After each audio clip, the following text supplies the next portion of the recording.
Hey, what's up, y'all? It's your girl Apolonia Cross, and welcome to Plan and Chat, where we talk all things self-care, mompreneurship, and how to create a healthier, more sustainable life for yourself as a mompreneur. And so I wanted to bring on special guest speaker Jackie Smith, who is the founder of Press to Lead, which is a leadership and development organization for women in all stages of life. And the reason I wanted to bring her on is because as mompreneurs, we're in different stages of motherhood. We are in different stages of life as a woman, and we're also in different stages of our journey of being an entrepreneur as well.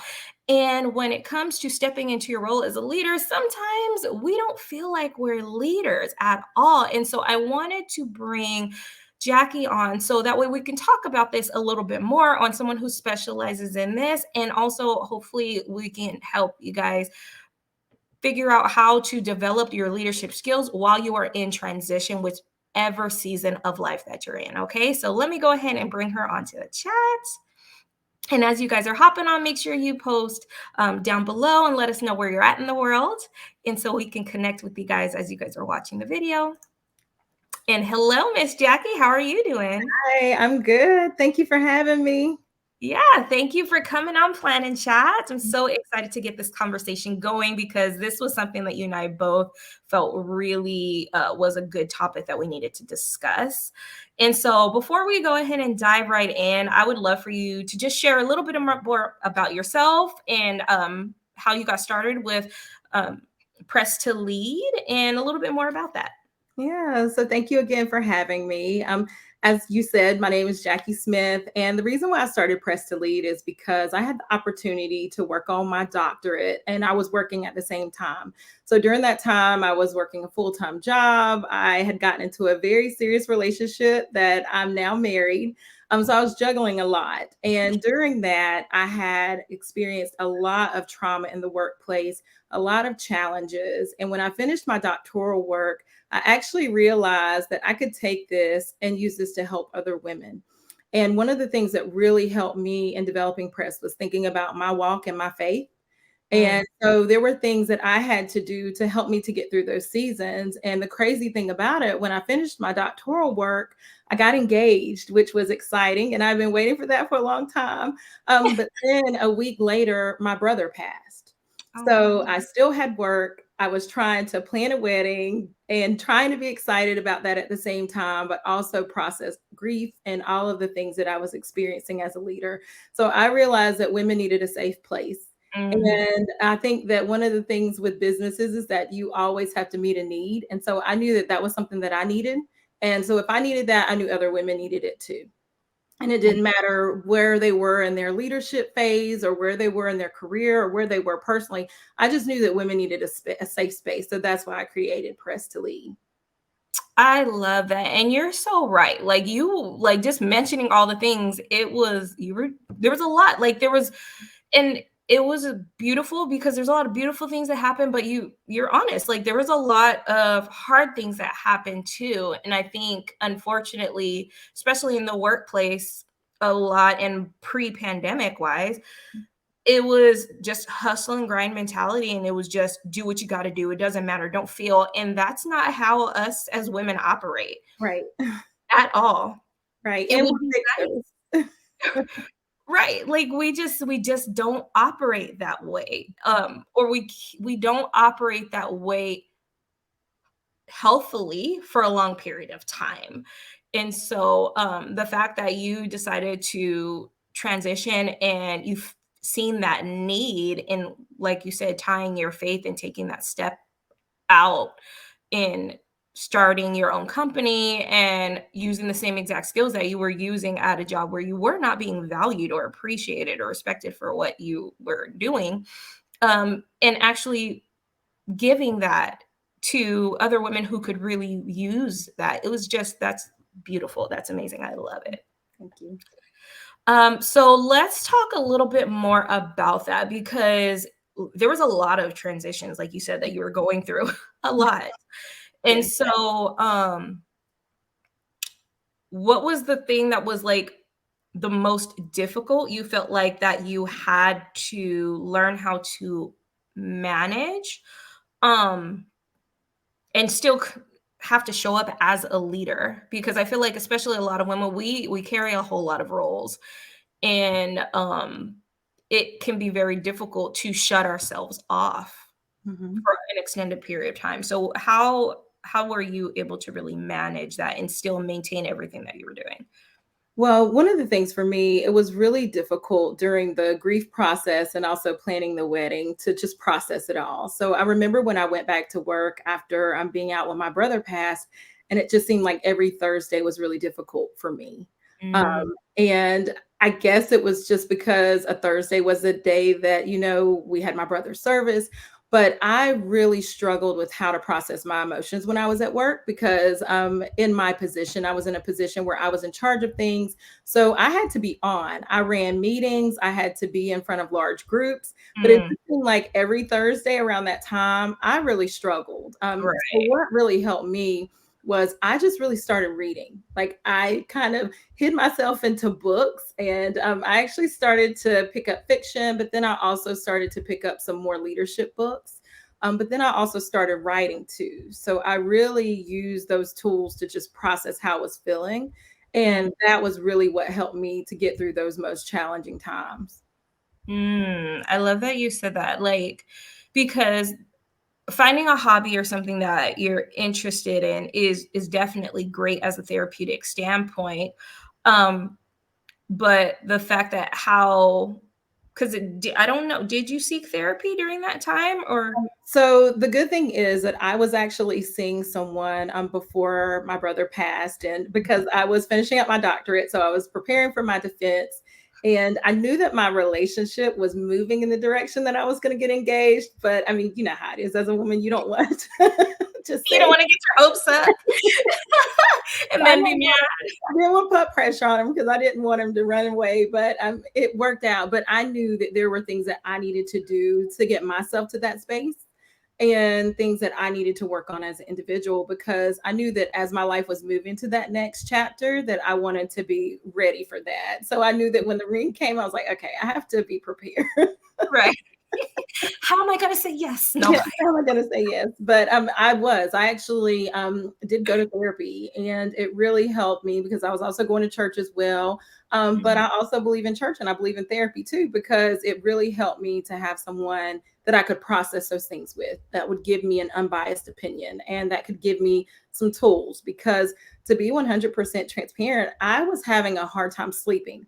mhm. And that was my biggest complaint. Like, that was why I actually went. I said, "I can't sleep. Like, I'm so tired. I have all these things to do."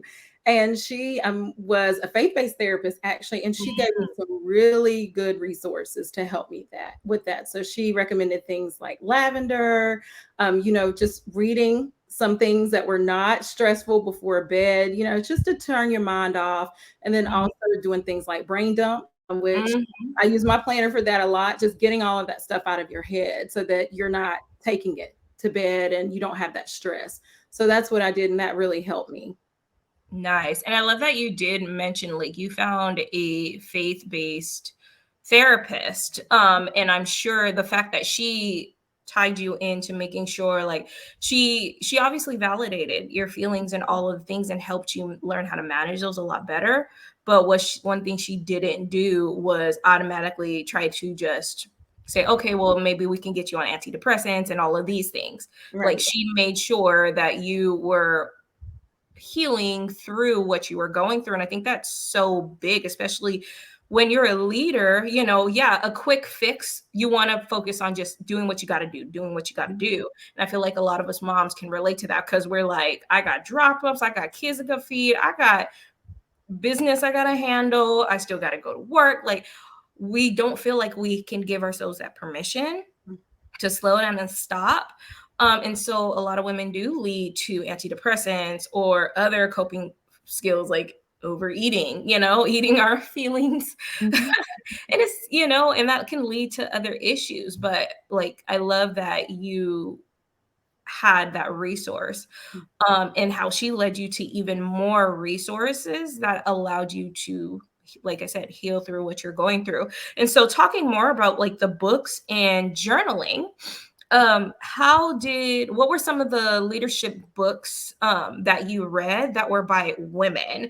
Because this is something that I feel like is so important, because there is differences in how men operate when they lead compared to how women operate as leaders. And so I would love for you to elaborate on that, but also give us some great women leadership books to read.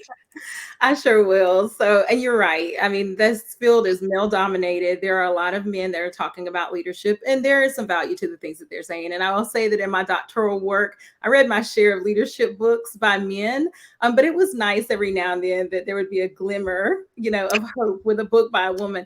But on my own, I actually read Michelle Obama's books. Her books are so good because she is an example of someone that has balanced leadership and being a mom and being a wife and all of these things. She's so multifaceted, so layered.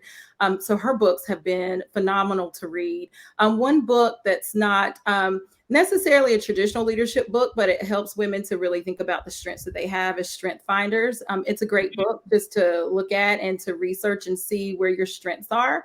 Because what I noticed for me, when I was going through different periods, I always questioned my strengths and like where I felt like that I could grow and be strong. And so that's a nice reminder to kind of get you back to your roots. And then also, I read a couple of things by Brene Brown. She talks a lot about vulnerability. Her background is in social work. So she really gets to the heart of leadership and the emotion of leadership, which is great.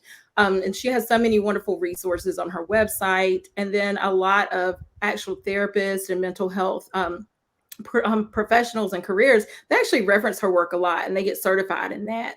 So that's really good that she has those resources too. So those are the ones that really stuck out for me that I read during that time. But as I said, there's a lack of those books. So now I'm actually working on writing my own leadership book for women, because I feel like that there is a gap. And I wanted to have some books that really represented not only where I was, but also the leaders in my life that were really influential, like my mom.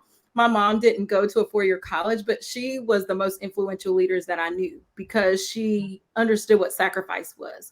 I mean, she sacrificed a lot of her professional and career decisions so that she could make sure that we had what we needed. So, just writing a book to talk about some of those and the lessons in leadership that I've learned. So I'm working on that, and that'll come out this summer. I love that. And you're right. Like,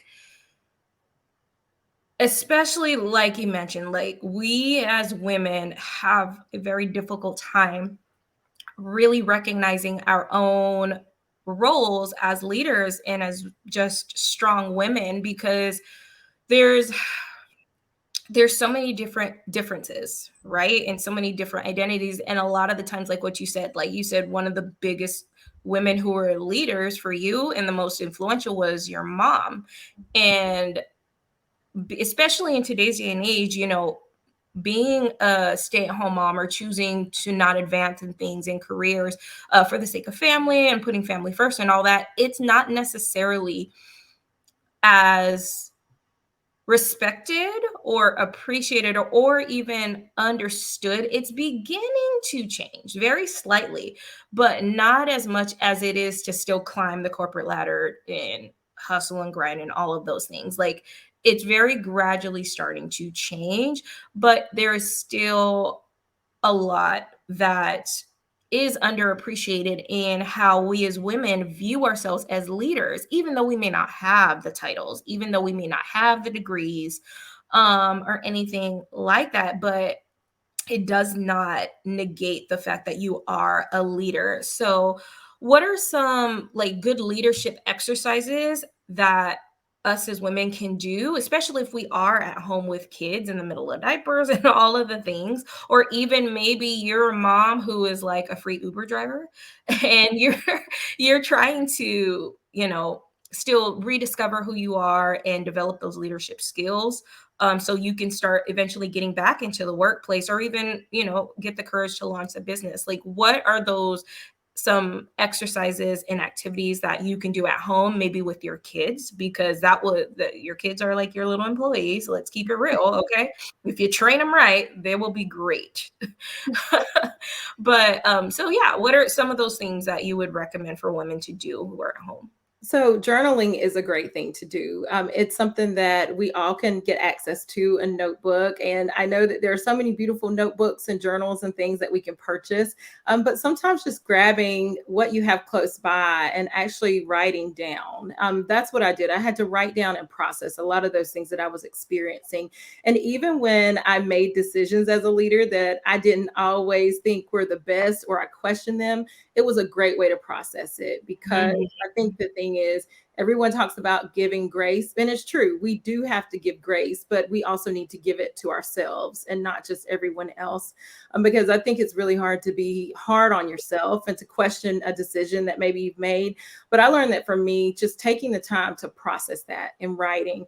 And so that was one of the things that I wanted to do too. I wanted to create some guided journals to help women to do that. And they're just simple questions. So with my book, there will be a guided journal that goes with that. And it just asks about your leadership experience. Where do you want to be in your journey? Who can you mentor? Because I think every woman has the ability to mentor someone else. And even if you're not formally mentoring someone, there is some little person, whether it's like for me, I don't have children, but I have nieces, I have nephews, I have a Mhm. goddaughter, and they're constantly looking at what we're doing. So Mhm. there's always someone that is watching you, and you're really mentoring those individuals, those little ones, or even women that you work with, or like you said, even if it's the Uber driver, there's someone that's getting into that car that may need a word of encouragement or something that just builds them up. And that's something that a woman can offer another woman. So Mhm. just processing those things and writing through those things in the journals are great.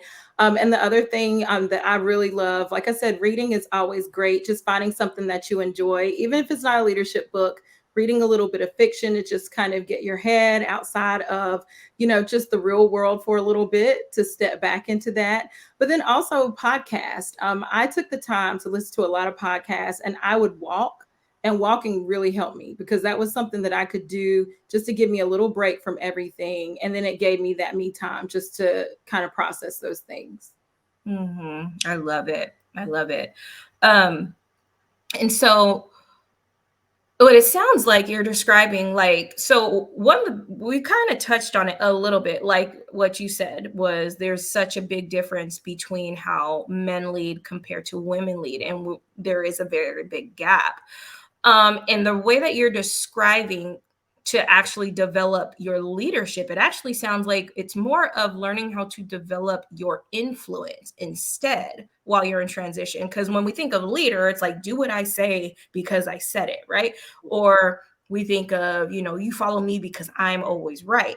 But there's different forms of leadership. I know one book that I've read was the five levels of leadership by John C. Mhm. Maxwell, and he talks about the different ways people lead, and I thought that was such an amazing book. Like, obviously I was talking about, first we was talking about women's leadership book, but there's some good men ones out there. Yeah, yeah, there's some great ones. Yeah, there's some great men leadership books out there too. But I think, like what we were talking about a little bit earlier, we do have to be mindful of how us as women manage our power as a leader, as a woman, because especially when you're married, because there's some things, that you cannot necessarily you can't try to outlead your husband. It's just not going, it's not going to work out that great, right? There's going to be some things that happen. So I would love for you to kind of elaborate more on that, because I feel like, just keeping it real, I feel like that's a very big struggle for a lot of homes, especially now where you're finding, both parents are working, or there's a lot, the just more women are speaking out on some things, and it's valid. Those things are valid, but there's also a way to embrace your role as a leader as well as gain that mutual respect, um and things with your spouse, who is a leader in his own right as well. So it's coming to that mutual respect and appreciation. And so I would love for you to elaborate a little bit more on that, please. Yeah, so I'm newly married, 2 years in this month. But in that 2 years, I have learned a lot. And especially when it comes to just understanding my strengths versus my husband's strengths. And there are times when I have learned that I do have to let him lead on some things, even if I feel like I'm strong and I can do it and I can manage it all. It's good to fall back a little bit, because the thing is, with marriage, I've learned that communication is so important, but compromise is important too. I think the key is to compromise and to communicate and to listen to one another. And the thing that I have really just loved about being married is that my husband, he lets me lead, which is great. But the thing is, there are times when I don't necessarily want to be the leader of something. It's okay for him to have that space and for me to just kind of step back a little bit and let him handle things. And I think that for us, we both learned what our strengths are. I mean, there he knows that when it comes to doing the laundry, that I'm going to manage a meeting and I'm going to get the laundry done because he hates doing laundry. But he also knows that when it's time for him to manage things that he has with work, if even if I'm tired and I have a meeting, he'll make sure we have dinner, so it really is about dividing those roles. I think that a lot of the traditional roles that we had, some of them definitely are good as a foundation, but I also think that we're in a world now where everyone is so busy and there are so many demands on everyone that we all really have to be willing to just step in and help each other. So what I've really learned the most is that I pick up things where he's weak, he picks up things where I'm weak, and we work together and we're both stronger because I think that we're stronger together. And so that's what I've pretty much learned in my experience. And I fall back when I need to, and I'm okay with that. And I lead when it's okay and I need to as well. Right. And I love that you like, because especially when you think of like how things are when you decide to go back to the workplace, or even when you are an entrepreneur, like as an entrepreneur, you think of it's just you got to do it all, blah, blah, blah, blah, blah. But then one great thing of being a leader is a leader knows when to delegate and a leader knows when to trust. A leader also knows when to step in as well as when to step out. And I feel like that is, what we know as the quote goes, as well as biblical, is iron sharpens iron, right? Mhm. It's that skill of learning how to understand, like, it's not a control and it's not that we're enemies. It's just right now we're sharpening each other. And like what you said, learning the differences, how each other can grow. And I feel like that would, as far as a standpoint, if you were to want to go back into corporate America, or even starting with building your business, like that in itself is valid and a great way to practice those leadership skills, into where now when you step back in to the workplace, you're seen as that's an asset, Mhm. because they understand, like, okay, no, I know how to do this. I can work together as a team, but when I need to step up, I will. And yeah, I think that's great. Yeah. um so one more thing, let me see, just going back on my notes, like, what's one major piece of advice that you'd give a woman who may not see themselves as a leader right now, um, that you would really encourage her to start doing? Well, leadership is just simply anyone that's in charge of something. So it could be your home, it could be your job, it could be you leading in your community, it could be just going and volunteering and being in your child's classroom or going to a PTA meeting. Those are all examples of leadership. So, I think that for women, the one piece of advice that I would give them is that you can be a leader no matter where you are. And there are so many resources that I think that women can tap into to really help them to grow and to strengthen their leadership skills. Even if it's just, I do want to start a business down the road, but I'm not ready to do that right now because I'm taking care of an aging parent or I have home responsibilities. You can still learn, because I think that learning is something that we can all do. It's a lifetime thing. You never stop learning. So grow those skills now. And even, I work with a lot of college students because I do a lot in education as well. And they don't always see themselves as leaders, but they have the potential to lead in great ways. And so that's the one thing that I'll always say: you don't know where you're going to be in the next 5 years. Right now, you may not have a formal title in someone's corporate America, but you don't know where you're going to be in 5 years. You could be the CEO of your home business. You could be the president of the PTA. You don't know where you're going to be at that point. So I think that it's always important for women to just continue to grow those skills and to also invest in themselves too, because there's so many resources out there for women that we can use just to get that time and also that self-care to help us to develop those leadership skills. Yeah, because so what it sounds like I'm hearing from you is like just really prioritize investing in yourself, and to be that who you are is a leader, embracing that, because we're all in leadership positions, no matter how big or how small, but taking that time to really hone those skills, develop those skills, and nourish and appreciate yourself. You mentioned grace a few times, and all of us women, just being a woman in general, I feel like we're so hard on ourselves. And then when you tie in all of the additional roles as a mother, as a wife, as a daughter, and all of the things, we can become our worst enemies. And it sounds like the same, like when you're talking about those college kids, like they're also in transition, like they know they're in college, but they're like not necessarily in corporate, so you feel less than, but the reality is you're not. Right. And we're all working toward our purpose. And, like I said, once we start to tap into that, you never know where it's going to take you. I mean, there's so many women that I'm sure started out, just feeding their babies, or maybe they were, just doing things that they didn't feel like they were growing and walking into their purpose. And now they have an amazing platform, or they're influencers. So you just never know where life will take you. Beautiful.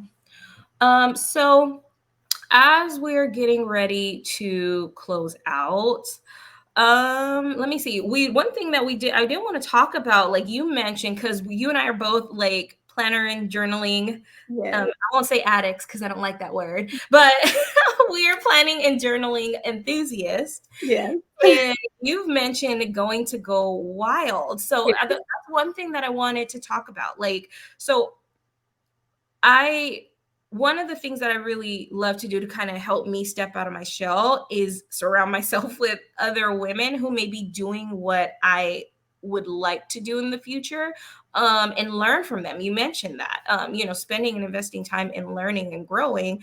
And so with going to go wild, how was that? What are the biggest things that you seen, and how do you feel like that helped you in developing your role as a leader? And what are some things that you would recommend to other women when going out to different events? Yeah, so I've been to Go Well twice actually. So I went in Las Vegas and I went this year in DC, and I had an amazing time. And I always go with one of my good friends from college. She's also my sorority sister. So we just kind of make that our thing, because we actually met in the planner community, even though we went to college together, but we didn't know each other from college. So the one thing I will say, just the community of Go Wild, like it's so warm, it's so welcoming. I mean, you may see someone in a costume or a tutu, or, different color hair. And I just love it because it really is a space where everyone can just truly be themselves. So I love that about Go Wild. But I think for me, the one thing that I really loved, I heard the entrepreneurship panel, the CEO panel they had this year, and just so many women, so many different backgrounds that have started their businesses in the planner community. And it was because they found a need and they wanted to meet it. And they have really just gained influence. But also, the important thing is they really are just welcoming to everyone. They were so nice. I met the CEO of Gold Mine and Cocoa. We took pictures together, and that was so much fun. And she was so sweet. And then Cloth and Paper, the CEO was there. And so I purchased some of her items. And that's the thing about Go Wild. You got to be careful because you see so many just like new stickers and planner items. So it's kind of tempting, but you can't complain. Swag is really good. But it's also nice too to see some new businesses that maybe you didn't know about. So that gives you an opportunity to meet some of the other women and some of the other individuals that are there and just see all the really neat things they're doing. So Mhm. I love that. And I think it's so important to go to these events, especially when you're someone who's in transition, because yeah. like you said, if you're not learning how to journal and how to process your emotions and learn how to manage it, you can be very lost in those.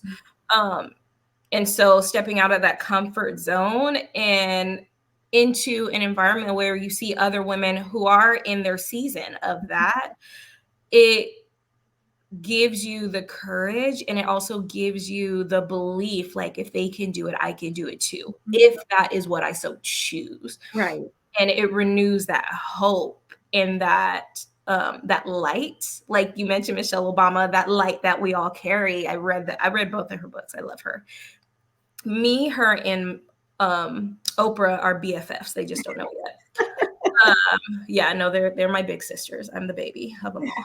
But like, it's there, that light that we all carry. Sometimes we need to be around other very glimmering, blossoming lights in Right. order for ours to be reignited into being that again. And so I love that you went to Go Wild and was able to do that. And you mentioned the entrepreneurship panel. It's just beautiful to see, more women embodying those roles and still not losing their core values and their compassion. And I feel like that's those are some things that, like, with the differences between how some men lead and how women lead, is you mentioned the welcoming, you mentioned loving and caring, but they are leading. So you can definitely lead from a healthy and whole holistic place. And I feel like the more women leaders who recognize themselves as leaders and are able to develop those skills and then fully and confidently step into that role, I feel like they would be such an amazing addition to the workforce, and even just in the leadership roles within our communities, whether it's at church, like you mentioned, school, and all of those. So ladies, no matter where you are in your journey, remember that you are a leader and that you were called for such a time as this. And if it's your season to sit it out for a little bit and get sharpened, do it. It's okay. And, I love Jackie gave all the resources, and I cannot wait to see your book and also your journal that you're coming out with, a guided journal. I love that, especially if you're new to journaling. A guided journal is great because someone who is new, you may not feel comfortable with, or not like, okay, what do I write? Who am I writing You don't know to? what to say. You may not know what to even write or where to start. Yeah. So. Right. And so a guided journal, especially when it's designed to help you nourish your leadership skills and you owning the fact that you are a leader and you do have worth and value and power in just you, who you are, and in the different roles that you play, like, that's going to be amazing to help you build up that self-confidence that you may not really be feeling right now. While you're, like, at home with the kids, or maybe you're trying to battle your grief, or even you're in looking for a new job or something. You don't know where you are, but I feel like what you said is recognizing that you are a leader as you are, and owning that is where that power really comes to place. And so I cannot wait to see when you release your book. So have you gotten a date for that book just yet, by the way? End of summer, so end of August, which keep me in your prayers. But I know that you and I will be doing some things together. So you'll be my guest feature blogger coming up this summer. So I'm excited to see all the wonderful things that you'll talk about too. Yay. Yeah, I cannot wait for a collab because this is going to be fun. And for those of you, I don't think we shared this tip, but you kind of touched on learning about yourself, right? As a Mhm. great leadership skill is whether you guys are into personality tests and all of those things, but Jackie and I both are, and one of the things that she actually, you are a coach in this, right? In the Yes. is it MIBTI or MBTI? So I've done Myers-Briggs Mhm. before, and then I'm working on my Strength Finder certification, but I've also taught psychogeometrics, which is a lot of fun. Okay, yeah, like that's if you really want to get into really discovering how you are as a person and really developing the skills, as well as acknowledging some of the things you're not so proud of, like taking personality tests. I've taught to all of my coaching clients, I always tell them this is great, relationship clients. And just in general, people, I always recommend do personality tests. Mhm. You're gonna have to, you may or may not agree with all of it, but there's some valid truths in it. But it just helps you learn to understand and fully accept and appreciate yourself. And I feel like that, especially with being able to lead from a holistic and whole place, it's necessary. It's just necessary, and it also helps you understand those people that you're leading. And so one thing Jackie and I both found out, we are both very much like the same in a Yes. sense. If you follow the Meyer-Briggs, I am an ENFJ and she is an INFJ. Yes. And so this was just, we discovered that the last time when we were doing a creative chat, and basically you guys are going to have to YouTube it or book one of us if you want to learn more about those things. But yeah, it's just a great fun way to kind of learn more and how you connect with other people, and how you lead as well as take leadership and all of the things. It's really, really great. So but yeah, you guys, if you guys are interested in connecting with Jackie more, I'm going to make sure to post all of the links and everything down below, as well as links to grabbing any of the books and resources that we talked about during the planning chat today. But if you'd like to connect with her more on her social media channels, I'll also post those links. But Jackie, can you let everyone know where they can find you? Yeah, my website is www.presstolead.com. So it's same on Pinterest, same on Instagram. So I'm not on TikTok yet, but I think that's next. I think I'll get my niece to help me do that. All right, all right. Well, thank you so much for coming on today's podcast Thank you. episode. This was fun, and I always Yeah, enjoy our conversations. yeah. Thank you. You're welcome. And all right, you guys, again, if you guys have any questions or wanting to connect with Jackie and I individually or whatnot, all of the links and everything will be posted down below, and for you guys to go ahead and get access to. All right. So I will talk to you guys later. And thanks again, Jackie, for coming on the podcast. Thank you. All right, you guys, talk to you later. Bye.